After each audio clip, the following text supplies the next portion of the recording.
Bueno, pues ahora cambiamos de tercio totalmente y vamos a hablar de fragmentación.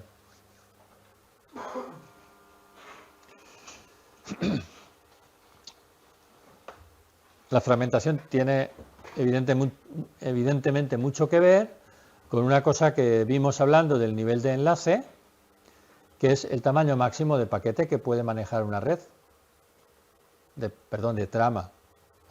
Paquete a nivel 2, usamos la palabra trama. Y entonces ahí lo que hay que recordar es que cada tecnología de nivel 2 tiene asociado un tamaño máximo de trama, que son, por ejemplo, las que vemos aquí, ¿vale? Algunas de estas ya son históricas, pero bueno, por hacer la lista más divertida, más variada, pues las he puesto también. Hoy en día casi siempre estamos o en redes Ethernet o en redes inalámbricas. Entonces, en inalámbricas el tamaño de paquete es 2272, en redes Ethernet que siguen el estándar es 1500, y si permiten los jumbo frames, ya sabéis que los jumbo frames no son estándar, pero hay muchos conmutadores que los permiten y muchos hosts, entonces estamos en un valor ligeramente por encima de 9000, ¿vale?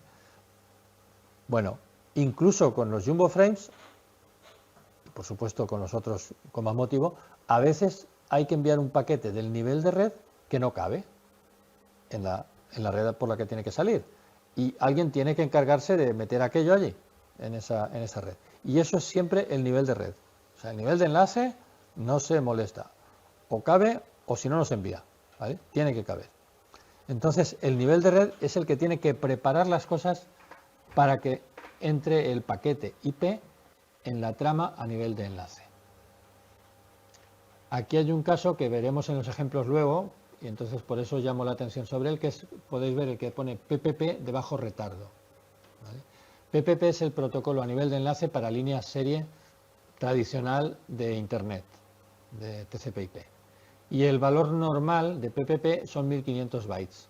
Pero en líneas de baja velocidad, cuando se quieren transmitir datos en tiempo real, sobre todo telefonía IP, un paquete de 1500 bytes puede tardar demasiado en salir por la interfaz, y en esos casos se prefiere tener un paquete máximo más pequeño. Por eso cuando se utiliza PPP de bajo retardo, o sea, con servicios de telefonía, en esos casos se utilizan paquetes de menor tamaño, de 296 bytes, ¿vale? Es un caso extremo de nivel de enlace con tamaño pequeño de trama, ¿vale? Bien. Antes de ver lo que es la fragmentación, podemos un poco comentar las ventajas e inconvenientes de tener un paquete grande, tener una trama grande, perdón.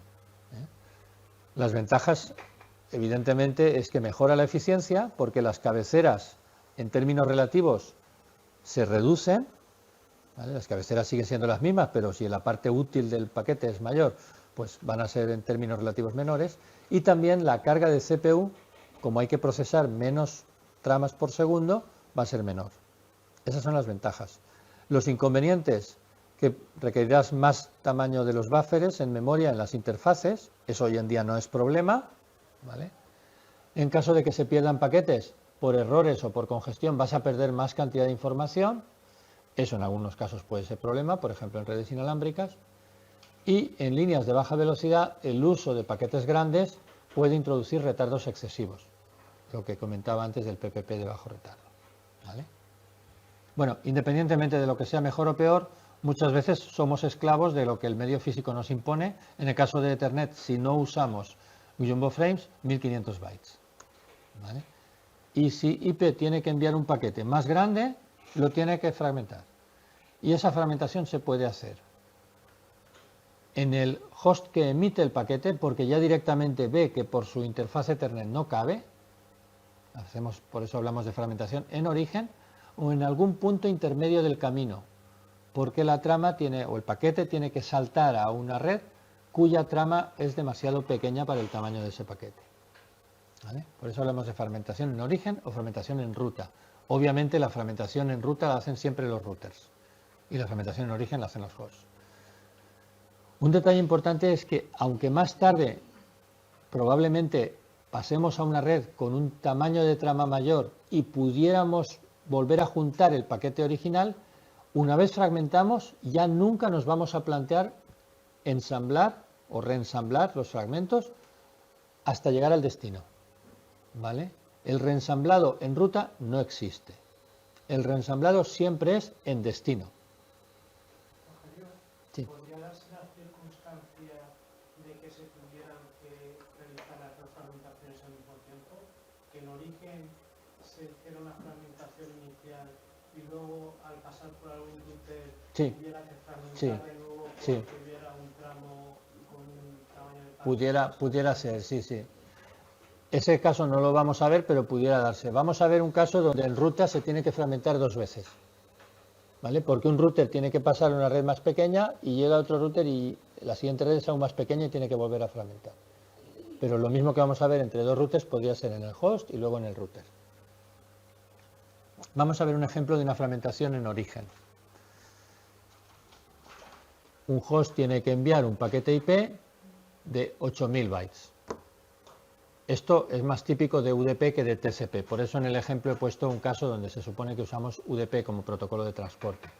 Si esto fuera TCP, TCP es más listo y antes de enviar los datos se fija lo que cabe por la Ethernet y ya ajusta el TCP a nivel de transporte, ajusta lo que se llama el segmento TCP para que quepa en 1500 bytes. Entonces, como el segmento, cuando se lo dé a IP va a construir con él un datagrama IP, pues ya va a quedar directamente del tamaño adecuado. Pero UDP no es tan listo, ¿vale? Y UDP, si el programa le dice que escriba de golpe 8000 bytes, va a escribir 8000 bytes en un mensaje UDP, le va a meter la cabecera UDP, esto ya lo veremos cuando hablemos del nivel de transporte, de momento no nos interesa, ¿vale? Y eso tiene que entrar en un datagrama IP, tal cual. Con lo cual ya tenemos un datagrama IP, como veis aquí, de 8K. Servicios como NFS, pues es muy típico cuando funcionan sobre UDP que generen datagramas de 8K. Bueno, pues eso, cuando sale por la interfaz Ethernet, el nivel IP de este host coge las tijeras y lo corta en trocitos. Trocitos del tamaño máximo posible. O sea, intenta aprovechar lo mejor posible la trama de Ethernet. ¿Le permite 1500 bytes? 1500 bytes. Ahora, eso sí, cada trocito tiene que llevar su cabecera. Aquí teníamos una única cabecera IP. Aquí tenemos 6 cabeceras IP. No pueden viajar datagramas sin cabeza. No podrían llegar al destino. Entonces, la cabecera IP se tiene que replicar 6 veces. Con lo cual, si esto eran 8192 bytes, esto va a sumar en total 8192 más 1, 2, 3, 4, 5 por 2, 100 bytes. Hay 100 bytes extra por cabeceras añadidas. Fijaros que la primera no la he contado. Digamos que la primera es como por esta, ¿no? Esta y esta la convalidas. Pero estas sí que son nuevas. Cada cabecera son de normal, sin opciones, 20 bytes. Entonces, en este ejemplo, si sumáis todos los bytes de estos fragmentos, debe salir 8292. Y si no, algo está mal. Una vez hemos construido los fragmentos así, esto que yo he llamado aquí F1, F2 hasta F6, hacen su viaje hasta el destinatario, en este caso B, cada uno a su bola, independientemente del resto. Cuando lleguen en el destino, se reensamblarán y se volverá a construir esto. Con esto construido, al nivel de transporte le entregaremos esto, con lo cual el nivel de transporte jamás se enterará de que allí se produjo fragmentación, que es de lo que se trata. ¿Vale? Esta era la fragmentación en origen. Si B hubiera estado remoto y todas las redes por las que pasamos soportan paquetes de 1500 bytes, pues ya estos fragmentos habrían hecho el resto del viaje sin ningún problema hasta su destino. Ahora vamos a ver un ejemplo de fragmentación en ruta. Nuestro host genera, aquí he puesto un segmento TCP, ¿vale? Ha detectado que la red en la que está permite 4440 bytes y ha ajustado el tamaño a 4440. El datagrama así construido perdón, 4420. Entonces el datagrama así construido es justo 4440 y se envía por aquí, por la red Token Ring. Cuando llega este router, que lo conecta a una red Ethernet, el router dice, ah, esto no cabe. Entonces el router coge las tijeras y hace lo mismo que antes había hecho el host.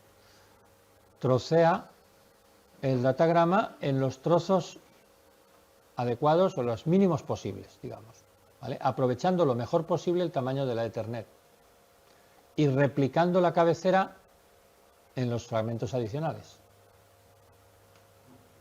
¿vale? Y ahora supongamos que ese mismo datagrama IP que había pasado a la red Ethernet ahora tiene que pasar a través de un módem a través de este router a una línea serie de un PPP de bajo retardo, esa red de MTU 296 bytes.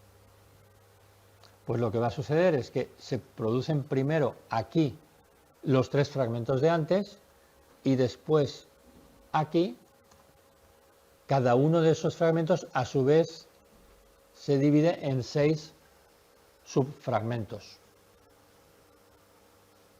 La notación 1.1, 1.2 tal indica los fragmentos que provienen de lo que era el F1.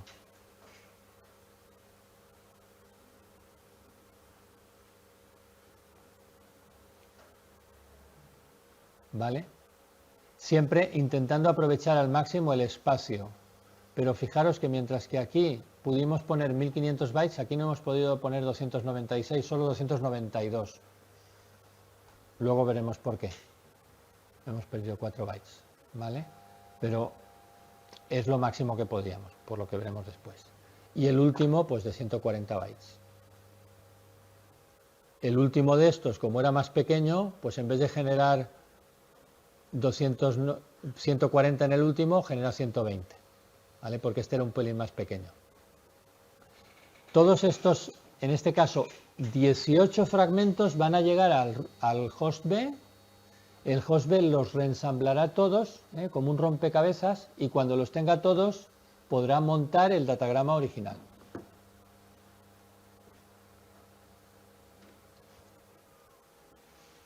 Si alguno de los trocitos se pierde, todo lo demás habrá sido en balde. No se puede montar el datagrama original si falta una pieza del rompecabezas. Y no hay un mecanismo de reenvío selectivo del fragmento perdido. Nada de eso.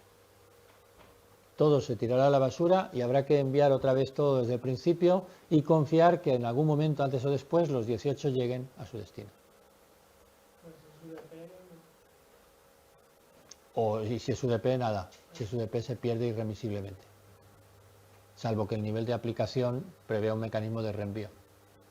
Por ejemplo, si estás enviando un fichero por TFTP, que va sobre UDP, TFTP a nivel de aplicación comprueba que ha llegado y si no lo reenvía, porque no sería presentable un protocolo de transferencia de ficheros que a veces va, a veces no va. ¿Vale? Si se te pierde un trozo, el fichero luego no, si es un ejecutable no te va a funcionar. ¿Vale? Entonces, si estás por TFTP cargando, por ejemplo, en una estación de trabajo sin disco el sistema operativo, pues mal negocio, si no te arranca. Entonces ahí es el nivel de aplicación. Pero vamos, por UDP nada. ¿Vale? ¿Y cómo controlamos para montar ese rompecabezas con todos los fragmentos? Pues toda la clave está en la línea 2 de la cabecera IP. Que en su día la vimos, ¿os acordáis? Pero pasamos más o menos de largo porque dijimos, esto tiene que ver con fragmentación, ya lo veremos luego. Pues aquí estamos. Ah, no.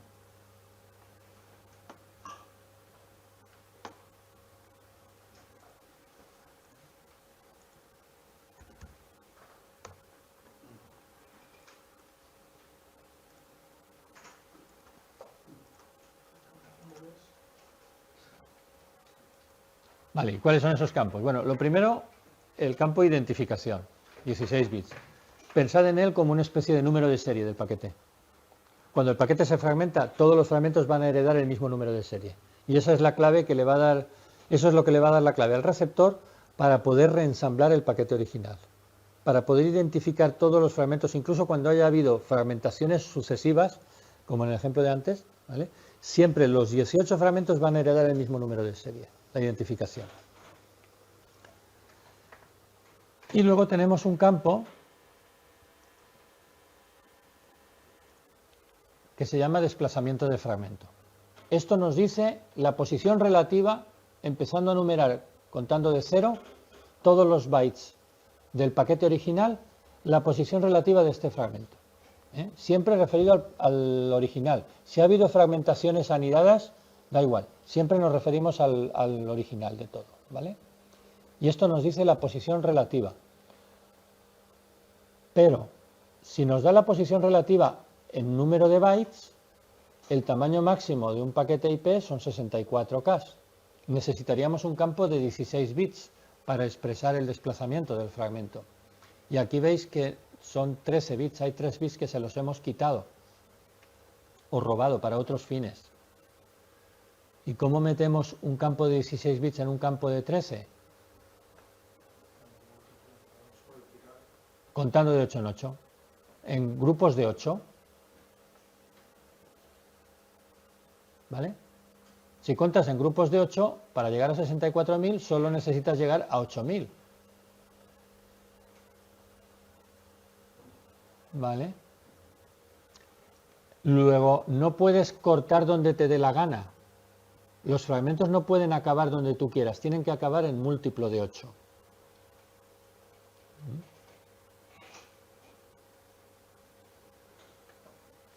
Ese es el motivo por el cual en este caso no eran 296 sino 292. ¿Vale? Me parece que si cogéis la calculadora y veis 296 es múltiplo de 8. Pero es que lo que tiene que ser múltiplo de 8 es lo que está en amarillo. O sea, hay que restar 20 de la cabecera IP. ¿Vale? Entonces serían 272. Entonces no habrían sido 272, sino 276, que no habría sido múltiplo de 8. ¿Vale? Y todo para poder robarle 3 bits. Todo el lío de la fragmentación, o buena parte del lío de la fragmentación, viene por esta restricción de que tienes que cortar el múltiplo de 8.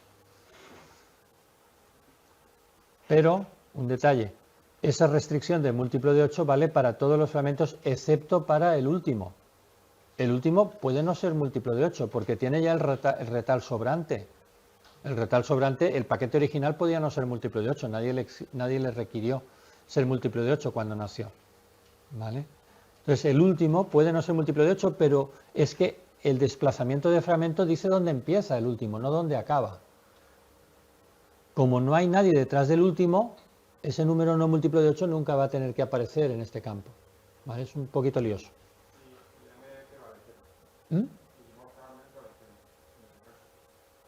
¿Perdón? Me acuerdo que cuando estudiábamos en la facultad, en este caso more fragments pareció que no es más, eso que tú dices. Ah, vale, sí, eso viene ahora en el ejemplo. ¿Vale? Sí, aquí lo dice. Todos los fragmentos menos el último tienen a 1 el bit MF. Es que no lo había explicado aún. El bit MF indica si hay más fragmentos detrás. ¿Vale? Como dice Rafa, el último lleva un 0 ahí, para indicar que ya es el furgón de cola. ¿Vale? Pero el último también cumple lo de empezar en múltiplo de 8. La MTU mínima que se exige para funcionamiento de IP versión 4, en IP versión 6 es diferente, pero en IP versión 4 la cabecera como máximo puede ser de 60 bytes con todas las opciones puestas. Entonces el mínimo tamaño de paquete que se debe de poder aceptar en IP versión 4 es de 68 bytes, porque el fragmento mínimo que se puede hacer es 8 bytes, 60 más 8.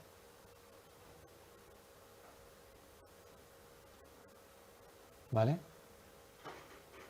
Aunque muchas redes, casi todas, permiten tamaños mayores.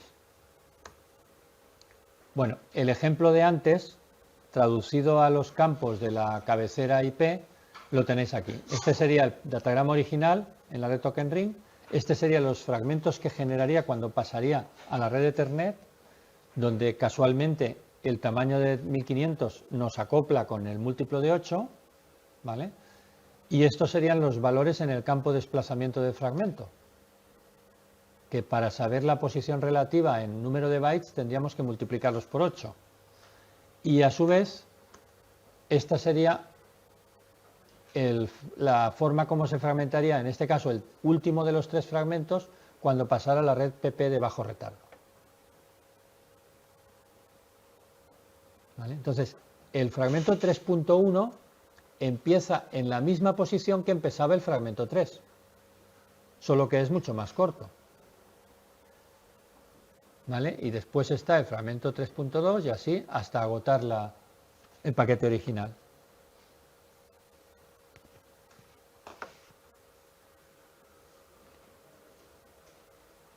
¿Vale? El campo more fragments estaría a 1 en todos ellos excepto en el último, y el campo don't fragment estaría a 0 en todos ellos, que no lo hemos visto aún, pero lo vemos enseguida, que es el campo que dice no fragmentar. O sea, cuando prohíbes que un determinado paquete se fragmente, o no quieres que se fragmente. ¿Y por qué no quieres que se fragmente? Pues básicamente hay dos situaciones. Cuando sabes que el destinatario no va a ser capaz de reensamblar fragmentos, por ejemplo, una estación de trabajo sin disco, donde la implementación de TCP/IP que hay es muy simple y no incluye la posibilidad de ensamblar fragmentos, o cuando quieres tú controlar la posibilidad de que haya fragmentación, desde el programa o desde el nivel de transporte, típicamente desde el nivel de transporte cuando estás utilizando TCP. ¿Vale? La fragmentación siempre se considera algo perjudicial desde el punto de vista de eficiencia. Es mejor fragmentar en origen, fragmentar a nivel de transporte, mejor dicho, en origen. ¿Vale? Y entonces, para asegurarte que eso es así, existe un truco que se denomina descubrimiento de la MTU del trayecto y que TCP aplica siempre que puede. Ese truco hace uso de este bit don't fragment. Y el truco es el siguiente. Imaginaros que estamos en esta situación y que A quiere enviar un datagrama a B, en principio de 4020 bytes, porque es lo que ve que le cabe en la red token ring. Él envía ese datagrama, pero le ha puesto el bit DF a 1. O sea, impide que se fragmente. El router, cuando ve que ese paquete no puede pasar a la Ethernet y lleva puesto el bit DF a 1, lo que hace es que lo destruye y le devuelve a un mensaje ICMP destino inaccesible. ¿Vale? Este sería el ICMP destino inaccesible. En este caso no es porque la dirección IP de destino no esté en la tabla de rutas, sí que está. Pero lo que ha visto es que no cabe. Y como le han dicho que no fragmente, pues él obedientemente no fragmente y le dice no cabe.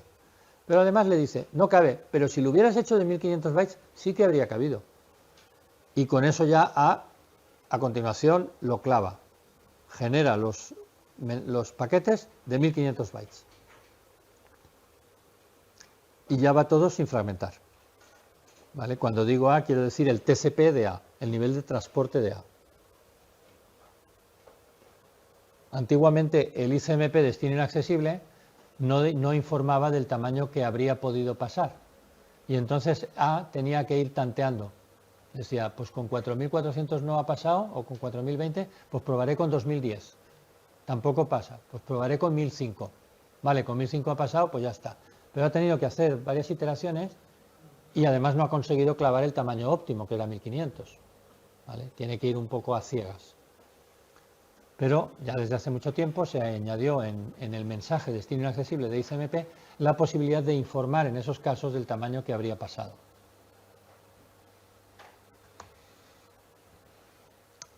Cuando se utiliza ese mecanismo del PAT-MTU Discovery, es práctica habitual que una vez has acertado el tamaño adecuado, todos los paquetes los envías con el bit DF puesto a 1.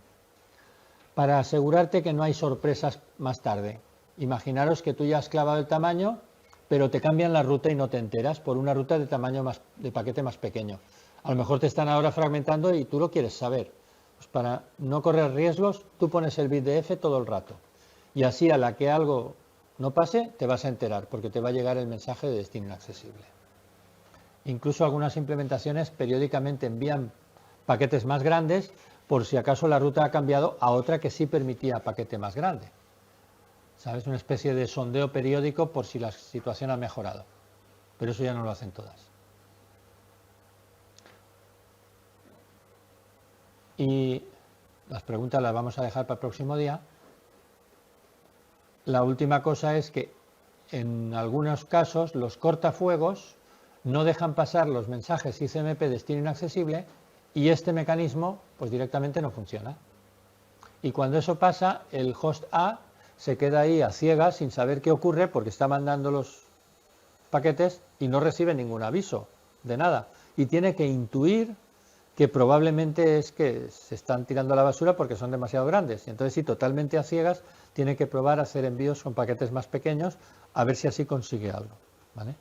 Eso ocurre a veces, pero la recomendación en esos casos es que los cortafuegos siempre deberían de dejar pasar los mensajes ICMP destino inaccesible, porque son una parte fundamental de este mecanismo, si no, no funciona.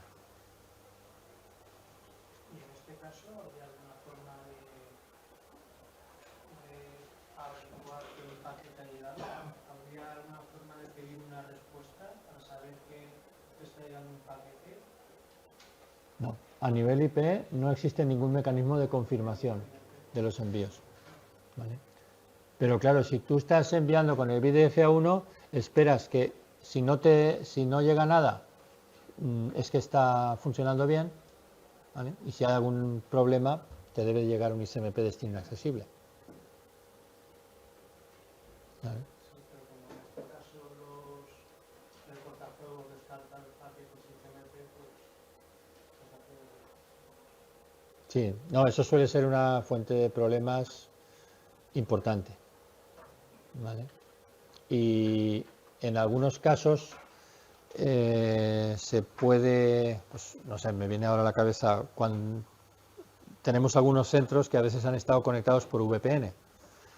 Cuando hay una conexión por VPN, se añade una cabecera adicional en el paquete por la cabecera VPN y por culpa de esa cabecera adicional, a veces determinadas conexiones de gente que viene de otras universidades, cuando se ha conectado desde el campus le ha funcionado para leer su correo en la Universidad de Virginia y cuando ha estado en algún centro conectado por VPN no le ha funcionado y al final, después de mucho averiguar, la culpa era que el cortafuegos en la Universidad de Virginia no estaba dejando pasar los mensajes ICMP destino inaccesible. Y en esos casos tú puedes forzar que los paquetes que se envían ya desde aquí sean más pequeños, ¿sabes? Para contemplar esas, pero suelen ser situaciones peliagudas de detectar. ¿esto es a nivel de TCP o de IP? A nivel de TCP. O sea, a nivel de TCP, tú le puedes decir a TCP que ya genere los segmentos más pequeños, porque IP va a hacer lo que TCP le mande, ¿vale?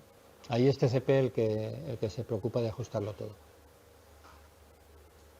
Bueno, pues vamos a dejar la parte de preguntas sobre fragmentación para el próximo día y así, si queréis, os las miráis de deberes y podéis intentarlas responder sin ver la solución y las comentamos ya el próximo día, ¿vale?